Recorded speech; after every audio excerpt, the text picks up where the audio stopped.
After more than 30 years, the fairy tale that took the world by storm might be ready for a brand new chapter. Imagine this: Edward Lewis, the wealthy businessman with a heart, and Vivian Ward, the street-smart woman who turned his life upside down, meeting again after decades apart. Could they still have the same spark? Could the magic of Pretty Woman be reborn for a whole new generation? For years, fans have begged for a reunion, but Hollywood stayed silent. Now, new whispers and behind-the-scenes leaks suggest that something big might finally be happening. And it could be more shocking than anyone expected.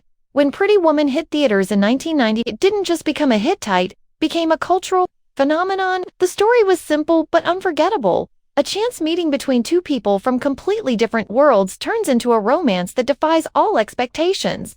RichardGere.com. Refined Edward Lewis and Julia Roberts vibrant. Quick-witted Vivian Ward lit up the screen with a chemistry so strong, it felt real. The film didn't just win over critics, it won the hearts of millions, earning over $460 million worldwide. For a romantic comedy, that was unheard of at the time. Asterisk, it wasn't just about romance. Pretty Woman had a charm, a humor, and an emotional depth that made it timeless. Vivian's transformation from a struggling woman trying to survive in Los Angeles to someone who believed she deserved more wasn't just a plot, it was a message. Edward's journey from a cold businessman to a man willing to change for love showed that even the most guarded hearts can open. And let's be honest, who could forget that final scene? With Edward climbing the fire escape, roses in hand, ready to rescue Vivian, only to hear her say that she rescued him right back. Asterisk, over the years, the film became more than just a movie. It became a comfort watch for millions. Quotes from the film like "big mistake," "huge" still show up in memes, TV shows, and conversations today. Soundtracks like "It Must Have Been Love" and "Oh, Pretty Woman" became forever tied to Edward and Vivian's love story and Julia Roberts. She went from a rising actress to America's sweetheart overnight, while Richard Gere cemented himself as Hollywood royalty. Asterisk, because of this lasting impact, the question of a sequel has never truly gone away. Every few years, fans would start buzzing, could there be a Pretty Woman 2? Would Gere and Roberts return to their roles? Could lightning strike twice? Even the film's late director, Gary Marshall, was asked about it countless times. Well, he often said the story felt complete. He never fully closed the door on the idea of revisiting Edward and Vivian. That kept hope alive.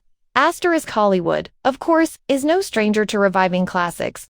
We've seen sequels to long-beloved films like Top Gun, Maverick, and Coming to America. Both decades after the originals, studios know that nostalgia sells, and few films have as much nostalgic power as Pretty Woman. In fact, insiders say it's been quietly discussed in boardrooms more times than people realize. But up until now, no official project had been confirmed, and the stars themselves stayed tight, dash-lipped. Asterisk, the reason is simple. Pretty Woman isn't just a title, it's a legacy. Any sequel would have to be handled with extreme care. Fans wouldn't settle for a cash grab or a lazy rehash of the original plot. It would need the same heart, wit, and sparkle that made the first one so special. That's why the possibility of Richard Gere and Julia Roberts returning is so thrilling. Without them, there is no Pretty Woman. Their on-screen magic is the foundation of everything. Asterisk, now. In the past few months, little clues have started to surface. Subtle comments in interviews, quiet rumors from studio insiders, and even industry tracking reports suggest that Pretty Woman 2 might be more than just wishful thinking. Could it really be happening? And if it is, what would it look like after all these years? The answers could change how we see Edward and Vivian forever.